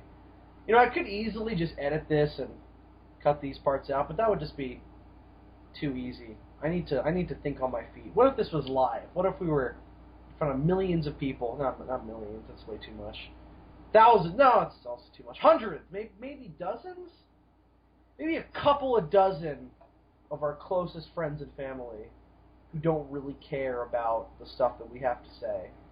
And Dylan, had a convulsive episode where he just kind of freaked out and was rolling on the ground, coughing up blood or whatever, or alcohol maybe. And then I had to bounce back the show and keep everybody laughing, as I'm doing right now, clearly not failing at that at all. LOL. I've always wanted to do a live show, but I've always been too scared to really think of what it would be like, in terms of, Oh, Dylan's back. Okay, thank God, because that got really meta, and that was really, really scary. Don't ever leave me again. I could have just sat there and listened to you talk for a while. Yeah, you really could have, because you kept your mic muted. Did you hear anything I was saying? Any of the nonsense I was spitting out? The last few seconds where you're talking about that you wanted to do a live show or something. Oh, you missed the best part. You'll have to go back and listen. Anyway, so God knows what we were talking about, but I remember why we were talking about it. So Goku's going to be a radish farmer because, that's a viable market. We're still on this. I'm just so riveted by the idea of Goku being a radish farmer. Why that specifically? Why can't he be like a... It's not going to be a big deal, right? He's going to, be farming in an episode, and then some shit will happen, and he'll have to leave to save the Earth, and then they'll probably... Well, no, I hope what happens never bring it up again. Because the whole contrivance with every single Dragon Ball Z story ever is that Goku gets knocked out of action and the other characters have to deal with the threat while he recovers. That's what always happens. This time the other characters have to deal with the threat until he gets off work. Yes, exactly. Goku will be farming radishes in the fields, and he will have to wait until his shift ends, or until the crop is collected, to go save the Earth. Which will only continue to show how fucked up Chi-Chi and him are in the head, and why they were meant to be together, because they're both fucking insane. Keep intercutting between scenes of the DBs of the other Z fighters getting their ass kicked by whatever the new threat is. Keep intercutting from that to him peacefully farming. And fucking Piccolo will like contact him telepathically, like, Goku, you have to help us, we're dying out here. And he's like, nope, can't, farming. Gotta finish bringing these crops in. That would be quite amusing. There's a theory that this series will be much more focused on Goten and Trunks as the central focus, rather than on Goku. Oh, you mean? And to that, all they have to say is, "Please kill me now," because that sounds absolutely horrible. You mean what DZ should have done with Gohan after the Cell Saga? Which would have been a lot better. I mean, I don't know. They kind of did that for a little while. Well, it was about him until Goku was like, "I get a day of not being dead." Which I used to think that came right the fuck out of nowhere. But looking back, that's the same exact fucking deal that Baba gave Grandpa Gohan in that episode of Dragon Ball. So it actually makes sense. Yeah, Baba's just handing him out like fucking participation awards. You want a day out of hell? You want a day out of hell? One day. One day. No constituents you have to keep in that day. Oh, excuse me, I'm speaking English. HFIL. Anybody? One day out.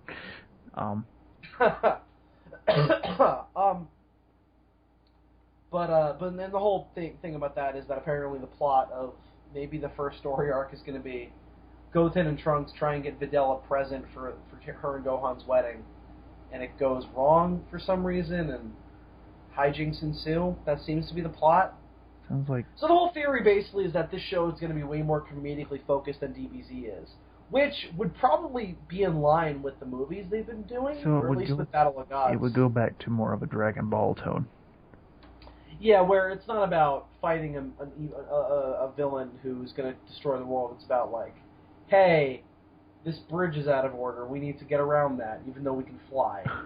Question mark. Well, the thing is, like, it's going to be weird because you... Well, that was a problem in Dragon Ball was, oh shit, this bridge is out. We can't get to our destination. Then you get the DBZ and it's like, oh shit, this bridge is out. Oh wait, we can fly. Oh shit, this bridge is out. Also, there's like an insect monster that's trying to destroy the planet. Yeah, but that wasn't always the case. It wasn't always about people trying to blow up the planet. I mean, anything that's not filler basically is. And if it ain't Earth, it's blowing up some other planet. Well, it doesn't sound like this series is going to be like, well, Goten and Trunks need to find a gift for Videl. They also need to stop world hunger. Like, it doesn't sound like that. It sounds like a couple kids are all fucking around in the woods. Deal with it. Sounds more like... that's the whole story. Sounds more like that GT movie that we actually liked. Oh, A Hero's Journey? Yeah. Or A Hero's Legacy? A Hero's something that means something thematically? I think it was Legacy... Legacy sounds right, but Journey makes more sense with the plot of that movie. The Hero's Journey is just like a literary term, so... It is, but maybe that was the point, was to be like really meta about it. Like Dragon Ball Z got all meta about its fiction, but I doubt it. It's probably true. I doubt it. In my heart of hearts, that's what's going on. What's really weird is that you have this. It's Legacy. I just googled it. What's really weird is that you and your Google Internet machines. It's really weird is that you have this like lighter tone now with the last movie and in this show, but Fukatsu no F looks fucking serious as hell. Well, I think part of that is because we're going back to the nostalgia of the Frieza saga, and the thing about the Frieza saga was how fucked up it was and how dark it got. Yeah. Everything with Bardock, and there was that plot, where was that filler episode where Bulma, Krillin, and Gohan ended up on that ship of the teenage rebels who were fighting against Frieza, and they all like killed themselves or something. Remember this? Yes.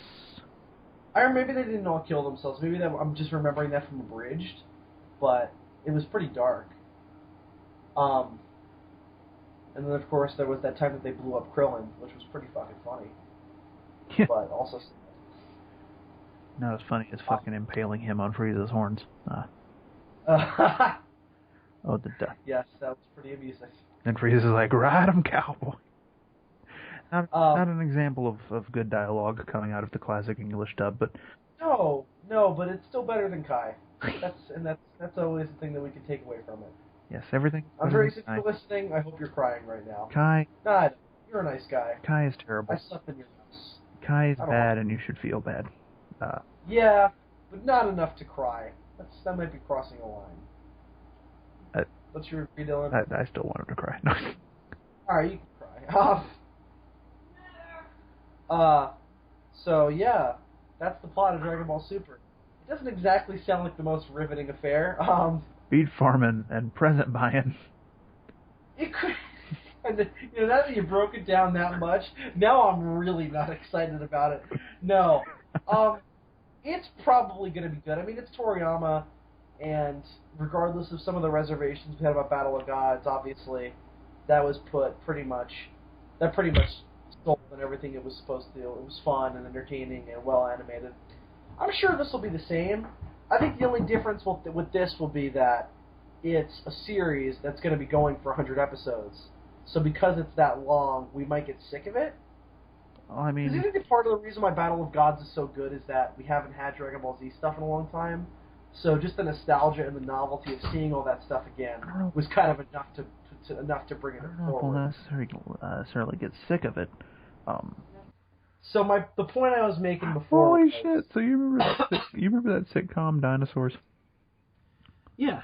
I never noticed this before, but fucking Robbie, the teenager, he's got a fucking poster for Teenage Mutant Ninja Caveman. What? He has a poster called Teenage Mutant Ninja Cavemen. How does that work? How did they have mutants before science? What? I don't know, man. I don't know. Did the dinosaurs create the mutants? I don't know, man. Is there a dinosaur TCRI? I don't know, man. So many questions. Chaos theory. So Dylan, Dragon Ball Super, do you think it will be good? Are you excited? Does this news make you any less excited, or? What are your thoughts? Are you intrigued? I've been casually optimistic. Do you think it will be irredeemable? Do you mean, do I think Super will be like GT bad? Or even worse, yeah. Hopefully not. Yeah, I don't know. It has the potential to be good, but this premise is not exactly setting my world on fire. I am a little bit more excited for it in the sense of I'm kind of okay with slower Dragon Ball storytelling that's more about the characters. Mm-hmm. Like, I'm cool with that, because we haven't really gotten that much. It's more about, oh shit, new threat, bam, bam, bam, and it skips over, like, years of time. Like, that's the weird thing when you watch Dragon Ball Z, is, like, they'll just casually skip over, like, 4 years. Yeah. Like, it's like in the Android saga, it's like, alright, Android's gonna be here in 3 years? Okay, then. 3 years later. And it's like, wait, what happened in those 3 years? And how come nobody seems to have aged? Holy shit. What? I just read another one. Listen to this. You know the beginning of Breaking Bad when Walt takes off his pants? Yeah. How could you forget? Later on... What the fuck is that supposed to be? I mean, how could anybody forget the fucking image of Bryan Cranston, like, without... I also just saw it again recently because I was really... Did you see the fucking Spanish version of Breaking Bad that they put on Netflix? Or did you at least see like, the promo art for it? I know. It really threw me for a loop when I first saw it because I was like, is this like a parody or something? So I started watching it and I'm like, this is like... Okay, so far it's like frame for frame the first episode of Breaking Bad. And then I'm like, oh wait, this is just Breaking Bad with an all-Spanish cast. And I was like... They still fucking do this? Yeah. Anyway, so go ahead. Anyway, apparently at another point later on in the series, and I'm looking at a picture of this. This is true. He's back in the desert, and his pants are still there. Wait, when? I'm not sure. Oh, when they go back to the desert, you see the pants just on the ground? Yeah, they're just like lying there. When? I'm not sure what episode this is from. He's like rolling a barrel or something. Hold on, let me... I guess towards the end with his money. Oh, yeah, that's probably... The money is probably in that barrel. It's number 13 on this fucking list. Oh, yeah, because you remember...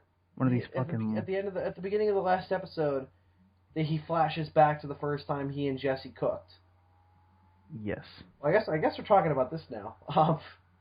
Yeah,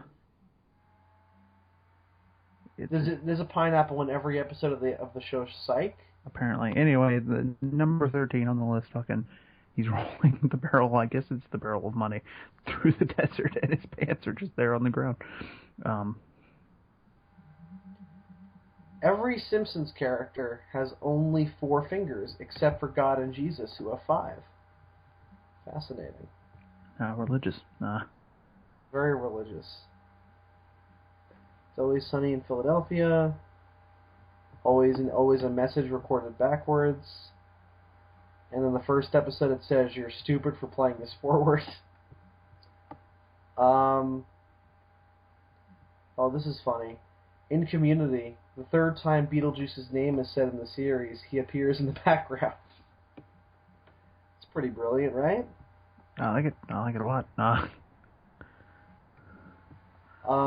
Pac-Man can be seen in the Tron game grid when Lieutenant Stark opens it. Number 11 is really fucking clever. How I Met Your Mother. This couple's whole life is portrayed in one scene. 4 months ago. Watch out for this couple in the back.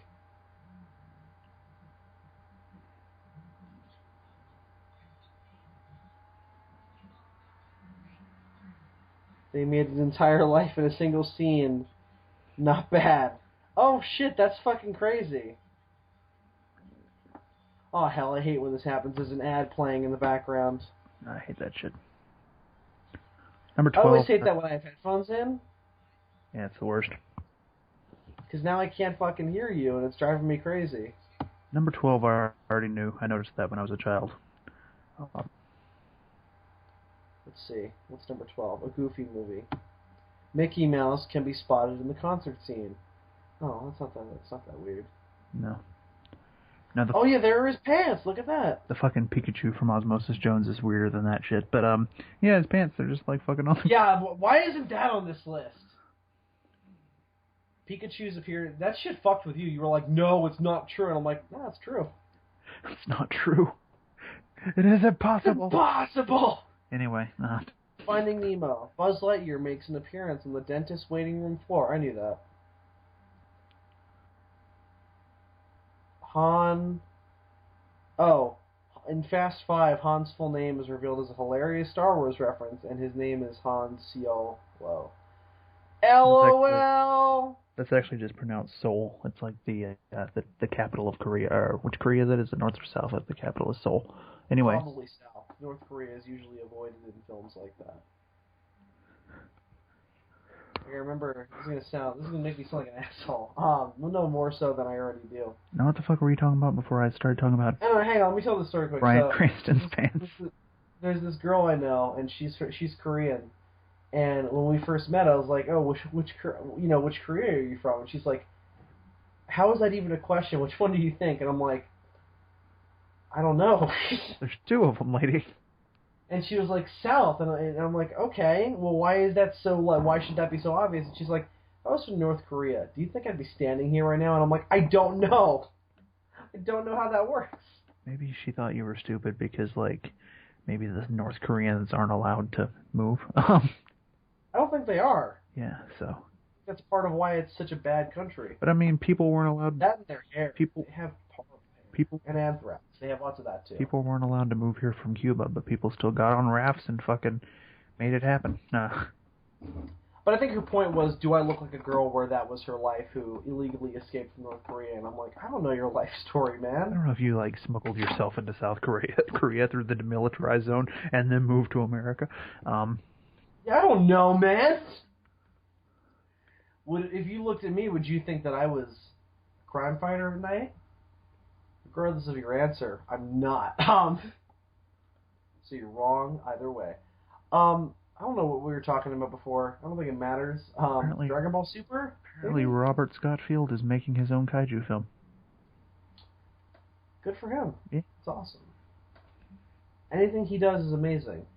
And we're definitely not saying that just to get on, not that he knows, but like his good side.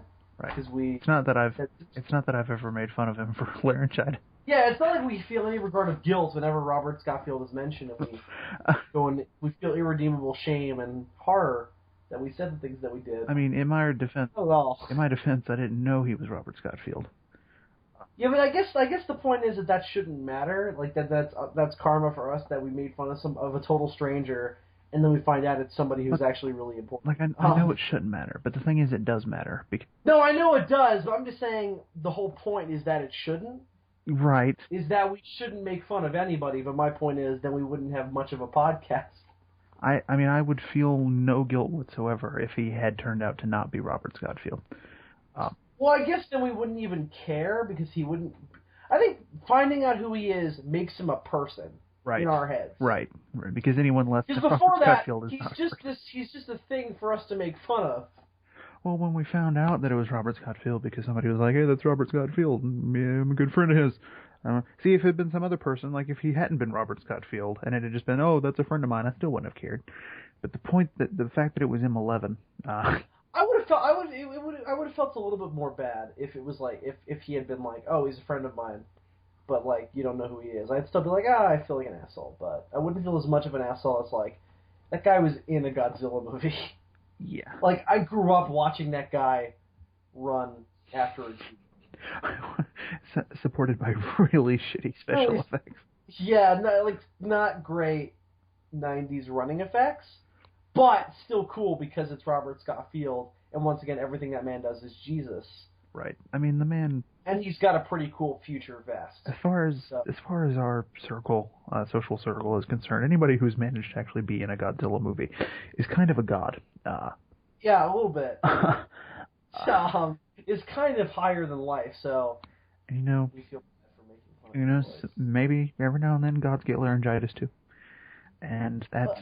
You know what, though? I don't feel like we should really feel that bad, because it's not like we said that he was an asshole because he had laryngitis. No, it was just that it was kind of hard to understand. It was made worse that he was translating for a Japanese man.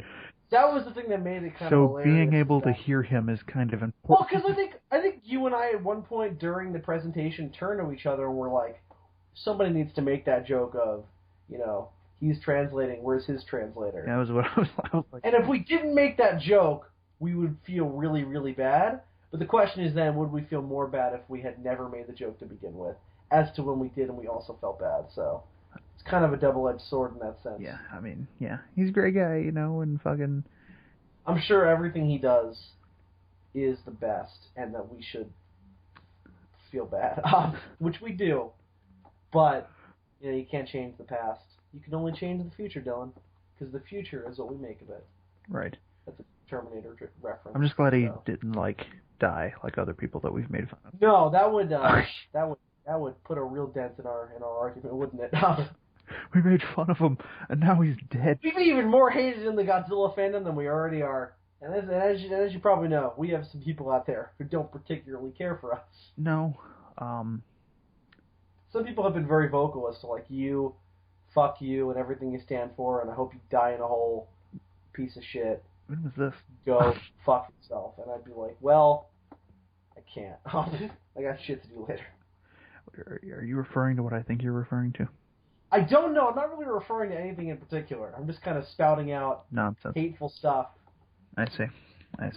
That has kind of been told in comment sections of our videos. People can be mean on the internet. Really? Yeah. What a... In case you didn't know. What a newsflash. Can be kind of dicks. What a newsflash.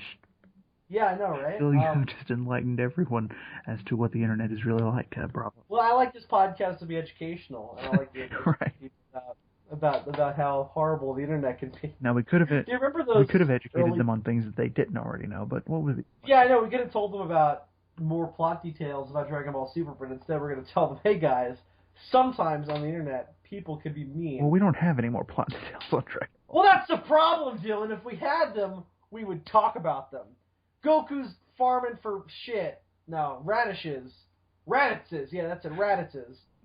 and then Goten and Trunks are gonna go to Pandora Jewelers, maybe? Sure. Shenanigans ensue. Yeah, they're gonna go to a fucking jewelry store. Well, why don't they just do that? Why does it always have to be so fucking complicated? Every Kamehameha begins with a show like this, there's always got to be some fucking mythical adventure to get somebody a present. And I'm like, why don't you just go to a gas station and get them a couple of fucking scratch-off tickets? Why does it always have to be this big emotional experience and journey? Maybe I'm just really shallow because I feel that way, but I just feel that way. Maybe it's because that wouldn't be good television. Well, maybe sometimes it's not about good television, Dylan. Sometimes it's about the future. What the fuck does that even mean? I don't know. I'm just trying to make my point and somehow make it valid. So yeah, what were we talking about? I don't know. I don't know. You're like rambling about. I don't know. But it's where I feel like I'm rambling. We spent a good 10-15 minutes apologizing to Robert Scott. What the fuck? Who's never gonna hear it? This episode should be called the one where we desperately try to make sense out of random fleeting thoughts. Isn't that every episode? Yeah, but this one even more so. Except for that one where we had predetermined topics, that was an odd. We did that like twice. In this episode, we tried to do that, and we just didn't have enough to fill out the time. I mean, we're almost done now. We got about 15 minutes left. The problem is the only thing that we could fill this episode out talking about, we're trying not to talk about. Yeah, I mean, this episode would probably be a little meatier if we weren't doing a spoiler review of Jurassic World tomorrow. So shit. Or you know what? I'm going to give the audience one spoiler. It's got dinosaurs in it. Oh shit, Dylan! Now we have nothing to talk about tomorrow. I've got another spoiler for you. Triceracop does not make an appearance. Wow. Oh, you know the jump scare in Godzilla involving the bird? There's a much better scare involving a bird. This movie, we're not reviewing it. We're not doing it! We're not doing it.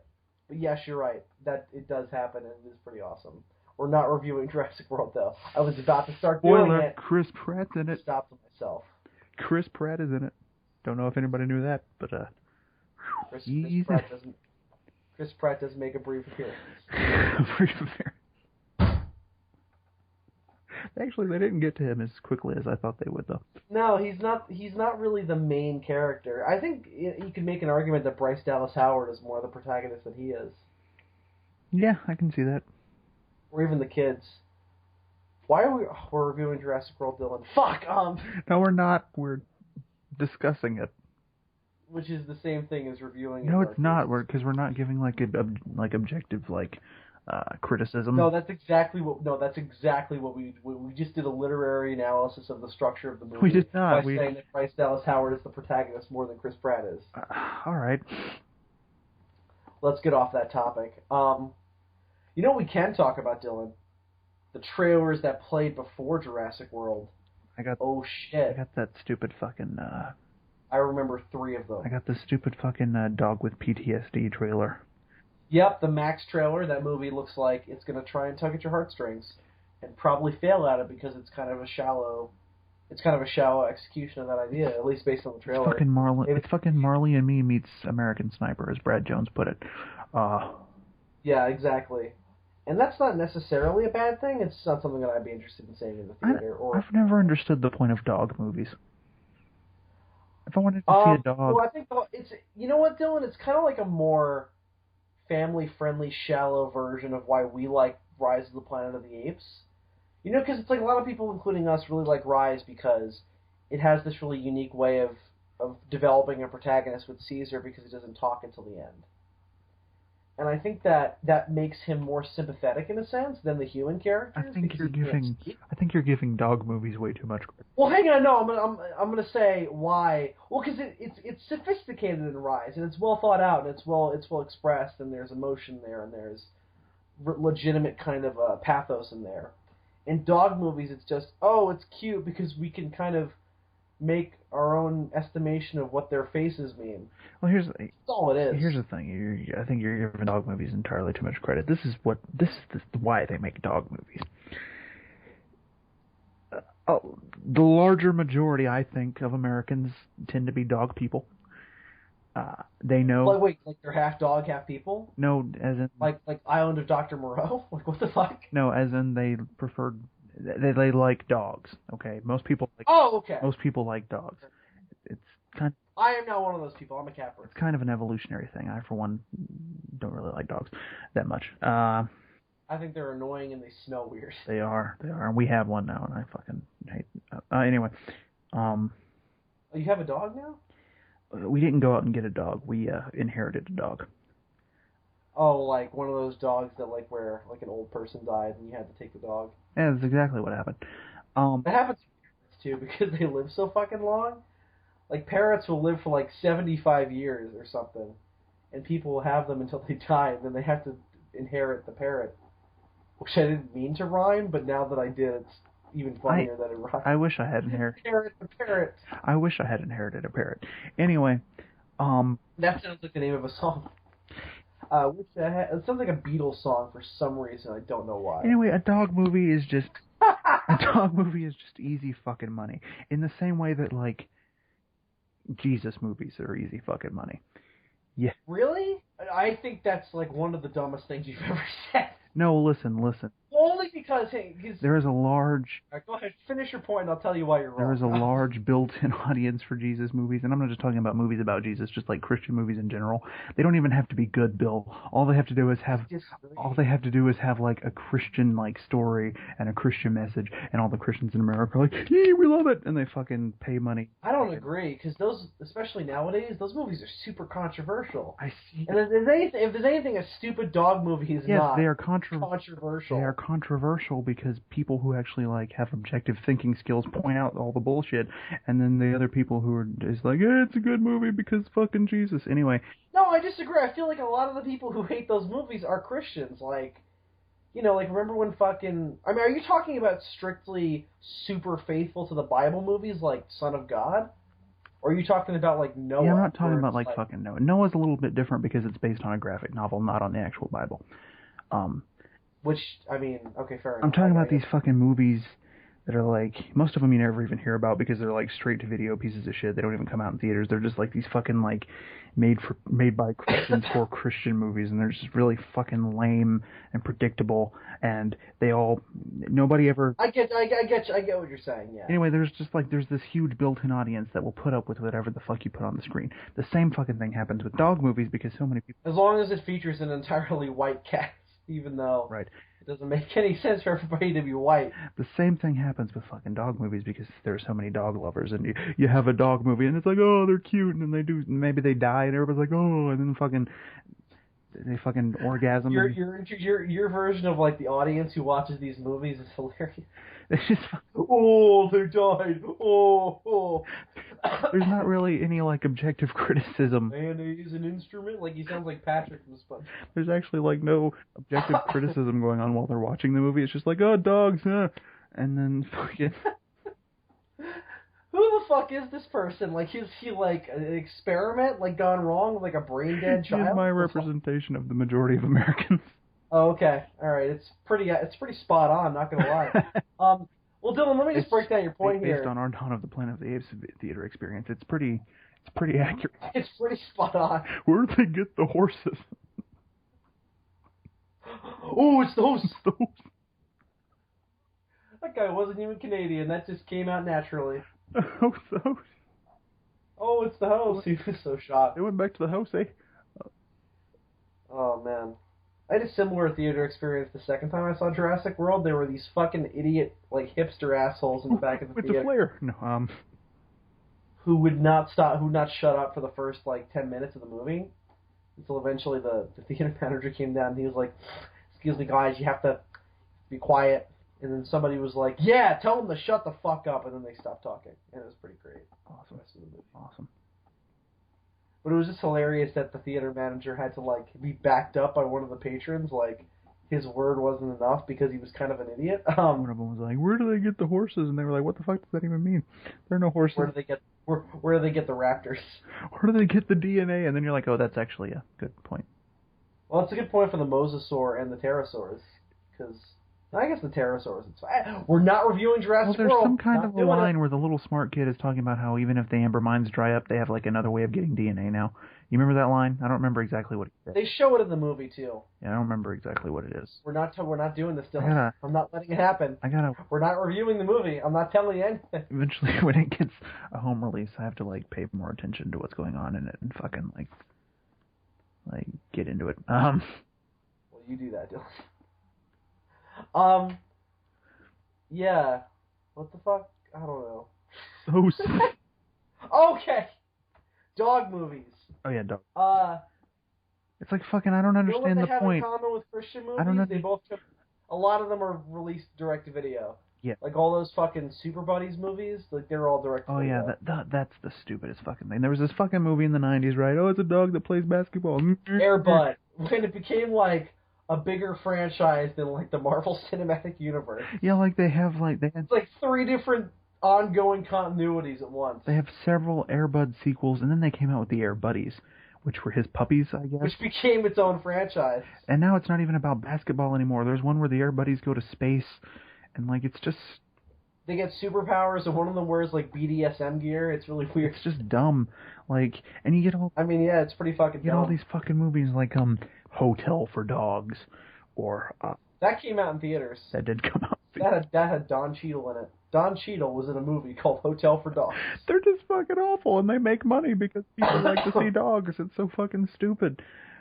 Yeah, I don't know, man. It's weird. But it's just a matter of like animals in movies generally make money if they're the protagonists. Like there's like movies about like bears and shit, and those movies will make money because people want to see the bears be sympathetic. That's not to say that there's... People want to see whales and dolphins be sympathetic, but you make a movie about dinosaurs, then people are like, oh, somebody's got to kill all the dinosaurs. That's not to say that a movie can't be good if it has a canine protagonist. As a child, I haven't watched it in years, so I have no idea if it holds up. Lassie, the remake movie that came out at some point in the 90s. That's your favorite movie, right? No, that's not what I was about to say. I haven't seen it in years, so I don't know if it holds up or not. But as a child, I liked Cats and Dogs. Really? Remember Balto? It's not so much a dog movie, though, as it is like a fucking... Yeah, no, it's not really a dog secret agent movie. It's not really the kind of thing where... Because, no, not at all. That's like saying that, like, guinea pig movies are really popular because the movie G-Force happened. Yeah, okay. Cats and Dogs, there was a sequel that was shit. But Cats and Dogs is like, Yeah, that movie, it came out in, like, the same summer as The Dark Knight. And people were like, do we really need a sequel to Cats and Dogs? We've got The Dark Knight. See, I think that's the reason that I actually enjoyed that as a child, because it's not really a dog movie per se. It's an action movie. No. It's an action movie that happens to have a dog protagonist, and Jeff Goldblum. No, it's like Underdog, where the fact that he is a dog really makes it has nothing to do with it. And the kid's dad is Ian fucking Malcolm, so I mean, how could you? Jeff Goldblum was in that movie? I think he was the dad in that movie. Is he playing Ian Malcolm? Because if so, that's pretty amazing. Playing a scientist. Yeah. That means that he's playing Ian Malcolm. Well, I don't know if that's really true, since Ian Malcolm was a chaotician, and this guy is a scientist who's trying to cure allergies. Maybe he switched his major. Maybe Ian Malcolm, after the events of The Lost World, was like, you know what? Chaos theory keeps getting me in trouble. I'm going to try and cure the sniffles. Okay, I looked it up. It's definitely Jeff Goldblum. Oh, and the mom is played by that woman from fucking Big. What was that movie called? The one that he fucks? Yeah. Fucking. Isn't that super morally ambiguous? It is super morally ambiguous. That she had sex with him and he's like 12 years old. I mean, I know he's in the body of an older person. Well, she didn't know that he was 12 years old. Yeah, no, but that didn't work for Chuck Berry when he got caught with like a 16-year-old girl. She was also in. He was like, she told me she was 18, officer. He still got thrown in jail. Well, to be fair, he didn't have the body of a 12. It's a weird fucking situation. Well, he didn't have the body of a 12-year-old girl. Anyway, she was in that. She was in the Flintstones movie. Right. Oh, did she play Wilma? Yeah. Yeah, I remember that. She was in fucking the 90s remake of Miracle on 34th Street. I don't remember that. I don't remember much about that movie, to be honest. She's in lots of shit. Yeah. So she's one of those actresses that I'm like, who is? I don't know her name. So in a sixth degree of Kevin Bacon-esque sense, she was in that movie in Miracle on 34th Street with Richard Attenborough, and she was also in Cats and Dogs with Jeff Goldblum. both of which are major characters in Jurassic Park. So she only has... Coincidence? I think not. So she only has 2 degrees of separation from Jurassic Park. No, or 1 degree. 1 degree. 1 degree both ways. So it's kind of like, it's almost like 1 degree both ways means she was spiritually in Jurassic Park. Fuck Kevin Bacon. I'm gonna start playing degrees of Jurassic Park. 6 degrees of Goldblum. Oh. You know what I don't. Maybe this exists. You ever hear of these these fake scientific measurements that they create? Like there's like one banana. There's a bunch of weird measurements that scientists create. Oh, like this parsecs, which is a reference to Star Wars, obviously. They make them real measurements. How much should they make a Goldblum worth? Like how much is a Goldblum worth? What? Can you start this entire sentence over? I have no idea what you're talking about. Really? Okay. I'm tired. You know how they make like these weird measurements based on fictional shit? Like there's a parsec from Star Wars, and that's a real measurement now. Oh yes. What if they made one called a Goldblum? Right. How much would that be worth? Well, what would it even measure? The amount of chaos. Chaos. That's my thinking. Okay. So, alright, so how many chaoses is 1 Goldblum?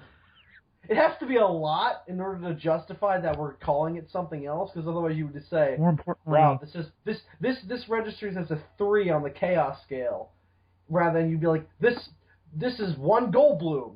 See, and the other question is, how many Goldblums does it take for life to find a way? Wait a second. In Jurassic Park, doesn't he have a measurement named after himself? Oh no, it's Malcolm effect. It's a thing where an unnatural system collapses or whatever. That's called the Malcolm effect. So he names an effect after himself. But I'm talking about a measurement. So what's 1 Goldblum? That's like 3 parsecs. 1 Goldblum is equal to 3 Brundleflies. No, 1 Goldblum. That doesn't make any sense whatsoever. It took one Goldblum to be 1 Brundlefly, so they are the same. True, okay. Hashtag math. Alright, so 1 Goldblum is equal to 1 Brundlefly, which is equal to 1 human plus 1 fly. Actually, you know what? We have to... No, wait a minute, we have to completely rearrange this equation. The Brundlefly is equal to 1... It's equal to 1 Goldblum plus 1 fly. Mm. Whoa. That was like some algebra right there. Or is it multiplication? Does the telepod serve as a multiplication symbol? No, it's addition. What the fuck are we even talking? Or if anything, it's like conjunction. I don't know. I feel like the original Fly is more like addition because they just like swapped body parts. But this is different because their genetic codes have been no, not at all. Not at all. You're completely wrong because the original Fly is more like proportions because the Fly gets parts of him and he gets parts of the Fly, where the Fly has he has the head and the claw, and the Fly has his head on its body. So that's more like proportions than anything else, or like a distributive property maybe, exponent, something math. I still think that the Cronenberg version is more akin to multiplication than addition. I think because it's like no, because multiplication is you take something and then you add it a certain amount of times. That's not what we're doing. We're taking one guy and slapping him in together with 1 fly. It's addition.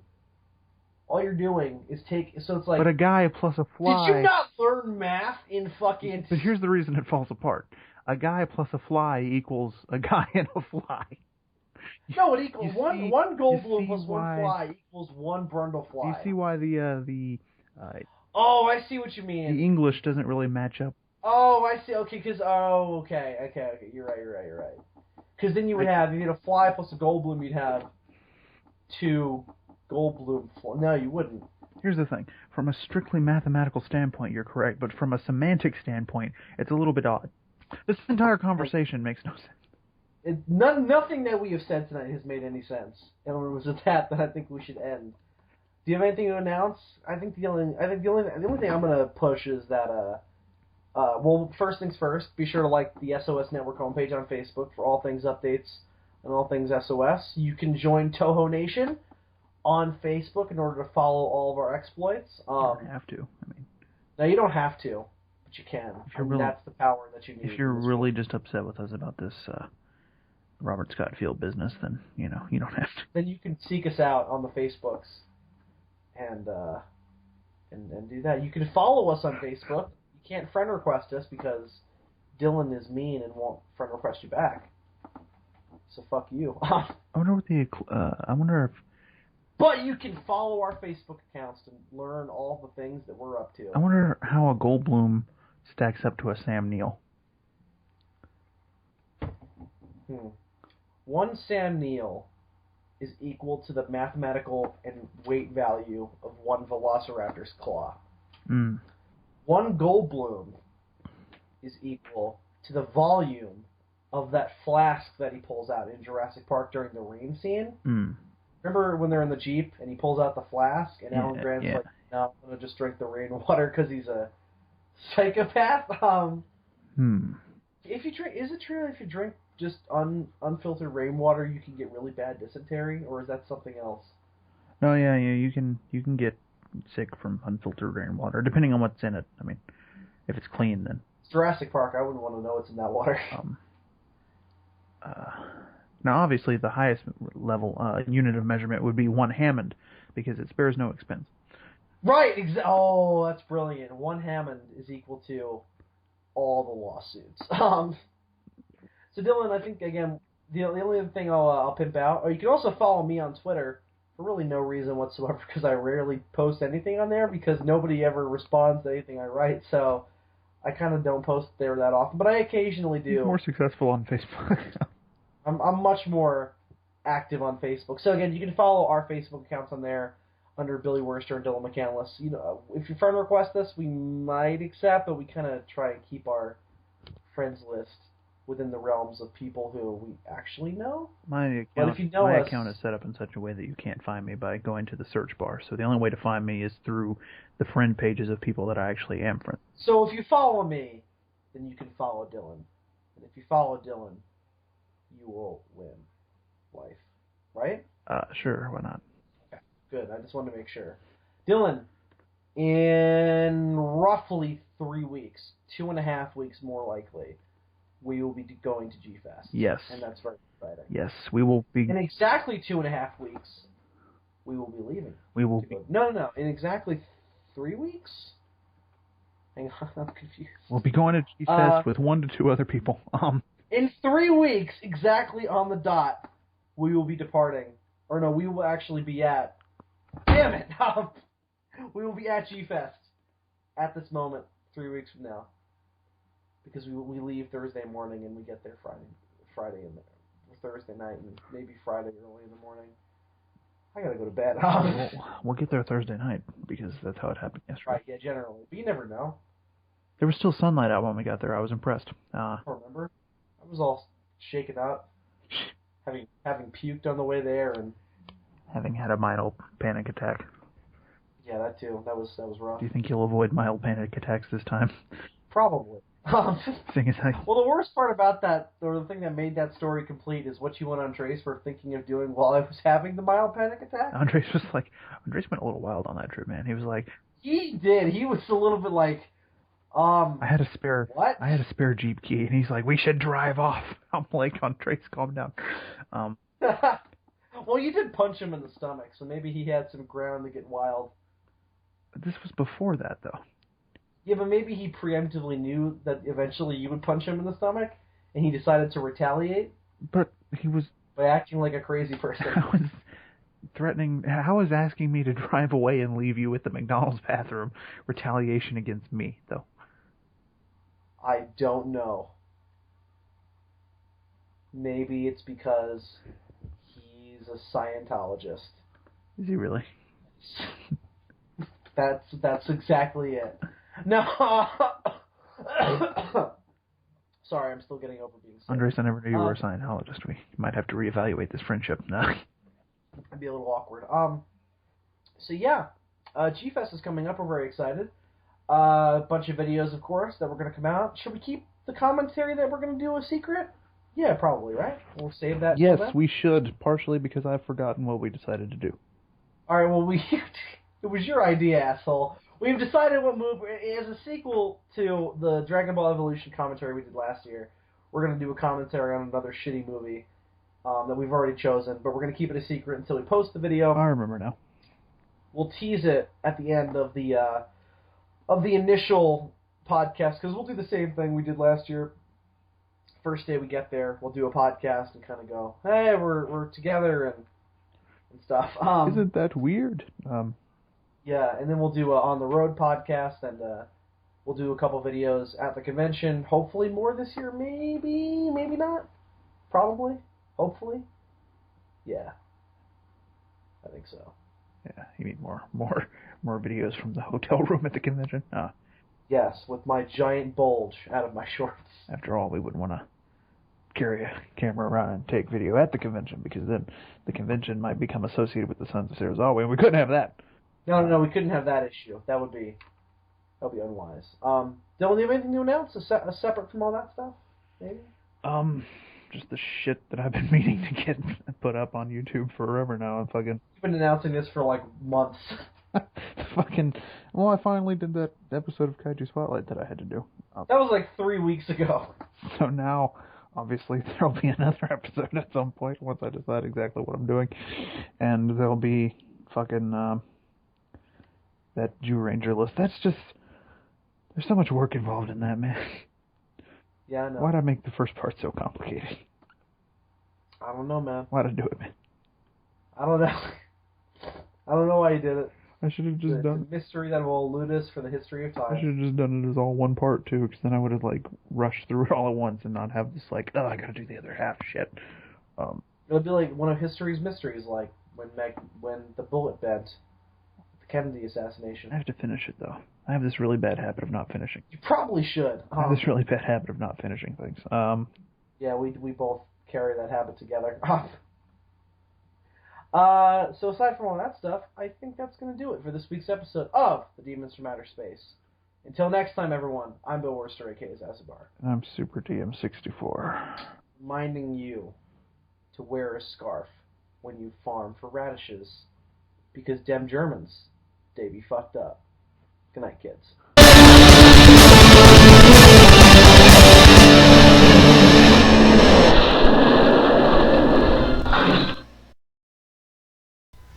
Enjoy this most recent episode of The Demons from Outer Space? Well, perhaps you'll enjoy these other SOS Network podcasts, like the Sons of Sarazawa podcast, episode 46, Cage Cock Troubles, in which we determine that you can't put a cock in a cage, but you can put a cage in a cock.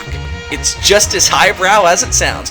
Or perhaps you'll enjoy this most recent episode of Shoewatch Super Dynamic Ultra Force Go over on Andres' channel, in which he and David interview independent kaiju comic book creators James Biggie and Christopher Martinez. Click the screen to watch either of those podcasts. You can also watch, in terms of stuff that I did all on my lonesome, my non-spoiler thoughts on Jurassic World, which is a video that I did last week. Click the screen to go to that video. And in terms of stuff upcoming, be sure to look out for our spoiler analysis of Jurassic World, which features myself, Dylan, Andres, and Adam. And of course, episode 47 of the Sons of Sarazawa podcast, which will be about urban legends. That'll be coming up this coming Thursday. So be sure to look out for all of that and more coming from us here at the Sons of Sarazawa Network.